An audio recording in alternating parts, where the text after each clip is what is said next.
नमस्कार, मैं पूजा। उत्तर प्रदेश की बड़ी खबरों में आपका स्वागत है। आज है 29 अप्रैल, दिन बुधवार। खबरों की ओर बढ़ने से पहले एक महत्वपूर्ण बात। अगर आप भी सरकारी नौकरी की तैयारी कर रहे हैं तो हमारे बुलेटिन के अंत में हम रोज करंट अफेयर से कुछ सवाल लेकर आते हैं, जिसका अगर आपने सही जवाब दिया तो आपका नाम हमारे बुलेटिन के अंत में दिखाया जाएगा। चलिए अब डालते हैं एक नजर आज की सुर्खियों पर। आजीविका मिशन में निकली 1249 पदों पर नई भर्तियां। लखनऊ विश्वविद्यालय में पीजी दाखिले की प्रक्रिया हुई शुरू। यूपी पुलिस में जल्द 1 लाख पदों पर होगी भर्ती। यूपी में 11 नए एक्सप्रेसवे का होगा निर्माण। सुनील गावस्कर ने उठाया धीमे मैचों का मुद्दा। चलिए अब बढ़ते हैं अब तक की 25 बड़ी खबरों की ओर विस्तार से। आजीविका मिशन में निकली 1249 पदों पर नई भर्तियां। उत्तर प्रदेश में नौकरी की तैयारी कर रहे युवाओं के लिए अच्छी खबर सामने आई है। राज्य ग्रामीण आजीविका मिशन में डेटा एंट्री ऑपरेटर और अकाउंट सहायक के 1249 पदों पर भर्ती होगी। वहीं एडेड माध्यमिक विद्यालयों में 25 से 5 प्रधानाचार्य और प्रधानाध्यापक पद भरे जाएंगे। अब चयन केवल इंटरव्यू नहीं बल्कि लिखित परीक्षा और साक्षात्कार के जरिए होगा। आवेदन प्रक्रिया ऑनलाइन पोर्टल से पूरी की जाएगी। लखनऊ विश्वविद्यालय में पीजी दाखिले की प्रक्रिया हुई शुरू। लखनऊ विश्वविद्यालय में नए सत्र के लिए पीजी और प्रोफेशनल कोर्सों में दाखिले शुरू हो गए हैं। आवेदन की अंतिम तिथि 15 जून है। फॉर्म भरने से पहले LURN पंजीकरण जरूरी होगा। कला, विज्ञान, कॉमर्स और लॉ समेत कई विषयों में सैकड़ों सीटें उपलब्ध है। AI, डेटा साइंस और साइबर जैसे आधुनिक कोर्स भी छात्रों के लिए आकर्षण का केंद्र बने हुए हैं। लखनऊ में बनेगा एक और फ्लाईओवर। अवध चौराहा से आगरा एक्सप्रेसवे मार्ग पर पुराना थाना पारा से हंसखेड़ा तक 1300 मीटर लंबा 2 लेन फ्लाईओवर 156.07 करोड़ रुपए से बनेगा। इससे पारा, हंसखेड़ा समेत 30 कॉलोनियों की 3 लाख आबादी को जाम से राहत मिलेगी। दोनों ओर सर्विस रोड और स्ट्रीट लाइटें भी लगेंगी। वहीं कमता तिराहे पर ट्रैफिक डायवर्जन से वाहन चालकों की परेशानी बढ़ी है। यूपी पुलिस में जल्द 1 लाख पदों पर होगी भर्ती। मुख्यमंत्री योगी आदित्यनाथ ने युवाओं के लिए UP police, SI, civil police और होमगार्ड में लगभग 1 लाख नई भर्तियों की घोषणा की। उन्होंने कहा कि भर्ती प्रक्रिया पूरी तरह से निष्पक्ष और पारदर्शी है। 936 चयनित अभ्यर्थियों को नियुक्ति पत्र देते हुए उन्होंने ईमानदारी से सेवा करने का आह्वान किया और कहा कि योग्यता के आधार पर ही अवसर दिए जा रहे हैं। NTPC लगाएगी 3 नई बिजली इकाइयां। प्रदेश में बढ़ती बिजली मांग को देखते हुए प्रयागराज के मेजा थर्मल पावर प्रोजेक्ट में 800 मेगावाट की 3 नई इकाइयां लगेंगी। ऊर्जा टास्क फोर्स ने 2400 मेगावाट विस्तार प्रस्ताव मंजूर किया है। NTPC और उत्पादन निगम मिलकर 33,000 करोड़ रुपए निवेश करेंगे। कैबिनेट मंजूरी के बाद काम शुरू होगा और 5 वर्षों में प्रदेश को अतिरिक्त बिजली मिलने लगेगी। यूपी में 11 नए एक्सप्रेसवे का होगा निर्माण। सरकार के निर्देश पर यूपीडा ने 11 नए एक्सप्रेसवे और लिंक एक्सप्रेसवे परियोजनाओं पर काम तेज कर दिया है। इन परियोजनाओं के लिए भूमि अधिग्रहण जारी है और इसे इसी वर्ष पूरा करने का लक्ष्य रखा गया है। वर्ष 2029 तक सभी परियोजनाएं पूरी होने पर प्रदेश में एक्सप्रेसवे नेटवर्क 1910 किलोमीटर से बढ़कर 3200 किलोमीटर हो जाएगा, जिससे यातायात और कनेक्टिविटी बेहतर होगी। भीषण गर्मी में स्कूलों के लिए जारी हुए नए दिशा निर्देश। हीट वेव के बढ़ते खतरे को देखते हुए सरकार ने स्कूलों में बच्चों की सुरक्षा के लिए सख्त निर्देश जारी किए हैं। विद्यालयों में ठंडा वातावरण, पेयजल, छायादार स्थान और आराम की व्यवस्था अनिवार्य की गई है। MDM को स्वास्थ्य सुरक्षा से जोड़ा गया है। ORS, ग्लूकोज, आयरन गोलियां और फर्स्ट एड उपलब्ध रहेंगी। शिक्षकों को प्रशिक्षण देकर आपात स्थिति से निपटने के निर्देश दिए गए हैं। अरुणाचल से फैला फर्जी लाइसेंस का जाल, जांच हुई शुरू। सारथी पोर्टल की तकनीकी खामी का फायदा उठाकर प्रदेश से अरुणाचल तक फैले दलालों ने फर्जी ड्राइविंग लाइसेंस बनवाकर लाखों रुपए वसूले। एक लाइसेंस पर 3 से 5 हजार रुपए लिए गए। 4500 से भी अधिक मामलों की आशंका है। बस्ती सहित कई जिलों में संदिग्ध लाइसेंस ब्लैकलिस्ट कर जांच शुरू हुई। सत्यापन के बाद फर्जी लाइसेंस निरस्त किए जाएंगे। जनगणना के नाम पर चल रहे साइबर ठगी से रहे सावधान। डिजिटल जनगणना के नाम पर साइबर ठग लोगों से मोबाइल संदेश और फर्जी वेबसाइट के जरिए आधार, बैंक खाता, पहचान पत्र और OTP जैसी गोपनीय जानकारी मांग रहे हैं। पुलिस ने ऐसे मैसेज से सतर्क रहने की सलाह दी है। अधिकृत जनगणना कर्मी ऐसी जानकारी नहीं मांगते। किसी लिंक पर क्लिक न करें। ठगी होने पर तुरंत 1930 हेल्पलाइन, बैंक और नजदीकी साइबर थाना से संपर्क करें। PM मोदी दिखाएंगे 2 नई अमृत भारत ट्रेनों को हरी झंडी। प्रधानमंत्री नरेंद्र मोदी काशी से बनारस, पुणे और अयोध्या लोकमान्य तिलक टर्मिनल के लिए 2 अमृत भारत ट्रेनों को हरी झंडी दिखाएंगे। इन ट्रेनों से उत्तर प्रदेश और महाराष्ट्र के बीच संपर्क मजबूत होगा। धार्मिक, पर्यटन, व्यापार और स्थानीय अर्थव्यवस्था को बढ़ावा मिलेगा। आधुनिक सुविधाओं वाली ये ट्रेनें यात्रियों को आरामदायक यात्रा देंगी और भदोही सहित कई शहरों के लोगों को सीधा लाभ पहुंचाएंगी। गंगा पर बनेगा नया मालवीय ब्रिज। वाराणसी में गंगा पर बनने वाले नए मालवीय ब्रिज का शिलान्यास प्रधानमंत्री नरेंद्र मोदी करेंगे। लगभग 1200 करोड़ रुपए की लागत वाले इस पुल में 6 लेन सड़क और 4 रेलवे ट्रैक होंगे। 1074 मीटर लंबे पुल का निर्माण 2029 तक पूरा होने की उम्मीद है और इससे यातायात सुगम होगा, क्षेत्रीय विकास बढ़ेगा और पुराने राजघाट पुल का दबाव कम होगा। हाईकोर्ट ने बदली कानूनी शब्दावली। इलाहाबाद हाईकोर्ट ने महानिबंधक कार्यालय को निर्देश दिया है कि आधिकारिक अभिलेखों में निचली अदालत या अधीनस्थ अदालत शब्दों के बजाय ट्रायल कोर्ट या संबंधित अदालत लिखा जाए। न्यायमूर्ति अब्दुल शाहिद ने महेश तिवारी की अपील स्वीकार करते हुए SC/ST एक्ट के तहत दर्ज मामले की कार्रवाई और ट्रायल कोर्ट का समन आदेश रद्द कर दिया है। रेलवे बोर्ड का कर्मचारियों के लिए बड़ा पदोन्नति फैसला।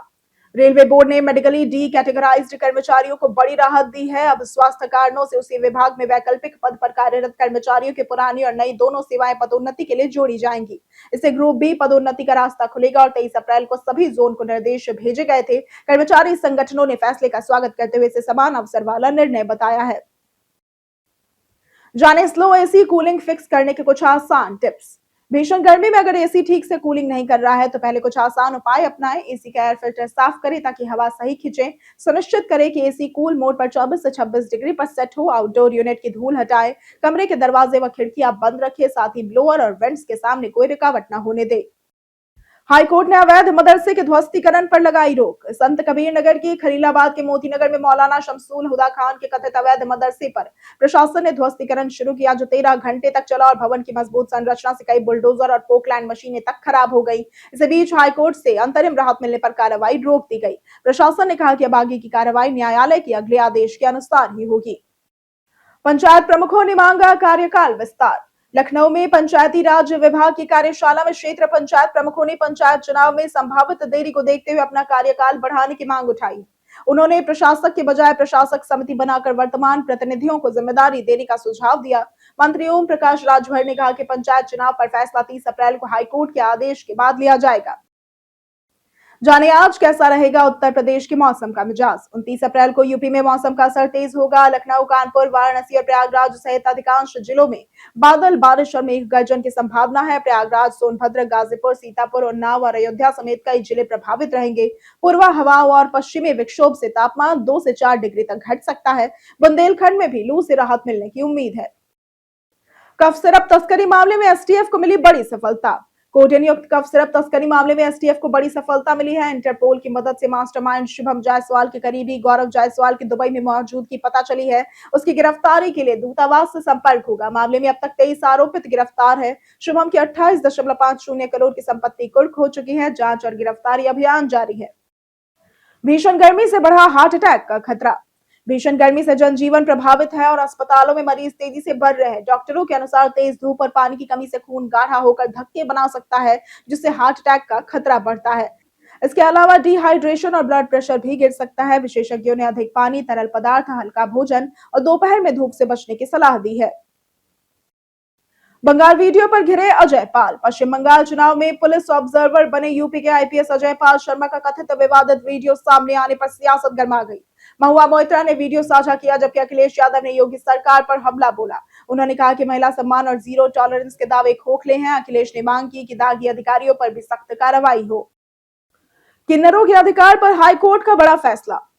इलाहाबाद हाईकोर्ट ने रेखा देवी की याचिका खारिज करते हुए कहा कि किन्नरों को पारंपरिक बधाई या नजराना लेने का कोई कानूनी अधिकार नहीं है। अदालत ने यह स्पष्ट किया कि बिना कानूनी आधार धन वसूली अवैध है और अपराध की श्रेणी में आती है। कोर्ट ने क्षेत्रीय अधिकार तय करने और सुरक्षा देने की मांग भी अस्वीकार कर दी। उत्तर प्रदेश बर्थडे स्पेशल में आज बात होगी राजश्री रानी जैन की। राजश्री रानी जैन, जिसे रानी शुक्ला के नाम से भी जाना जाता है, भारतीय टीवी अभिनेत्री है जिन्हें सुहानी सी एक लड़की में सुहानी की मुख्य भूमिका से पहचान मिली। उन्होंने 2012 में मधुबाला और सावधान इंडिया से भी करियर की शुरुआत की थी। बाद में कई शोज जैसे कि 51, नमक इश्क का और इमली में विभिन्न भूमिकाएं निभाई। उनका अभिनय टीवी जगत में काफी लोकप्रिय रहा है, लगातार सक्रिय भी रही है। यूपी चुनाव से पहले एटीएस ने खोला आतंक नेटवर्क का राज। उत्तर प्रदेश विधानसभा चुनाव 2027 से पहले आतंकी साजिश की आशंका पर एटीएस और खुफिया एजेंसियां सतर्क है। आईएसआई समर्थित नेटवर्क युवाओं को स्लीपर सेल में शामिल कर सैन्य ठिकानों की रेकी, साइबर हमले और विस्फोट की तैयारी में जुटा था। यूपी, दिल्ली, गुजरात और कश्मीर में कई गिरफ्तारियां भी हुई है। विदेशों से जुड़े संदिग्ध और फंडिंग की भी जांच जारी है। सुनील गावस्कर ने उठाया धीमे मैचों का मुद्दा। सुनील गावस्कर ने आईपीएल 2026 मैचों के बढ़ते समय पर चिंता जताई और उनका कहना है कि मैदान पर रिजर्व खिलाड़ी और सपोर्ट स्टाफ की बार-बार आने से खेल की रफ्तार धीमी हो रही है। उन्होंने बीसीसीआई से सख्त नियम बनाने, मैदान की पवित्रता बनाए रखने और स्ट्रेटेजिक टाइम आउट का समय घटाकर तेज और अनुशासित खेल सुनिश्चित करने की मांग की है। कई कारणों से दर्ज है भारत के इतिहास में आज की तारीख। 1965 में आज ही के दिन दीपिका चिखालिया का जन्म हुआ था। ये रामानंद सागर के सीरियल रामायण में सीता की भूमिका निभाकर प्रसिद्धि पाने वाली अभिनेत्री हैं। 1936 में जुबीन मेहता का जन्म हुआ था। ये भारत सरकार द्वारा पद्म भूषण से सम्मानित प्रसिद्ध भारतीय संगीत निर्देशक है। 1848 में आज के दिन राजा रवि वर्मा का जन्म हुआ था। ये विख्यात चित्रकार थे। 1547 में आज के दिन भामा शाह का जन्म हुआ था। ये मेवाड़ के महाराणा प्रताप के मित्र, सहयोगी और विश्वास पात्र सलाहकार थे। 1979 में राजा महेंद्र प्रताप का निधन हुआ था। ये भारत के सच्चे देशभक्त, क्रांतिकारी, पत्रकार और समाज सुधारक थे। हम प्रतिदिन आपसे 5 ऐसे जरूरी सवाल और उसके जवाब बताएंगे जो कि यूपीपीएससी जैसे अन्य प्रतियोगी परीक्षाओं में काम आएंगे।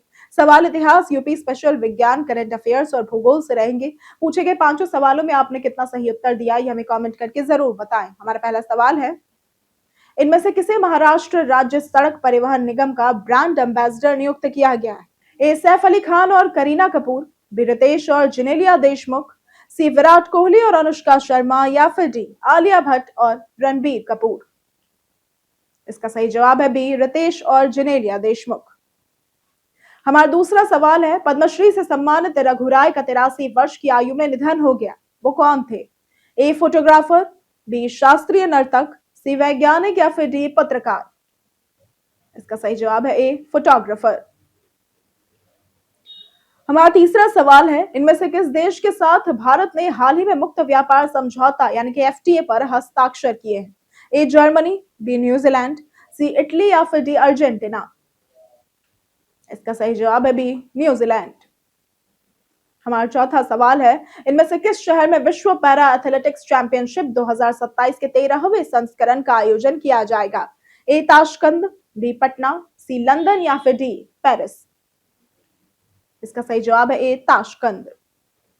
बीते दिन बहुत से लोगों ने हमारे वीडियो को लाइक किया था। जिन्होंने हमारे वीडियो को लाइक किया था उनके नाम है कमलेश कुमार, अंकित कुमार, ऋषि कुमार, राम गुप्ता, निधि सिंह, रजनी चौहान, सुनील कुमार, आरती वर्मा, संजय कुमार, गौरव कुमार, रमेश गुप्ता, स्वतंत्र कुमार यादव, धनंजय गुप्ता, रामचंद्र मौर्य, सुरेश चंद्र प्रजापति और मुन्ना राय।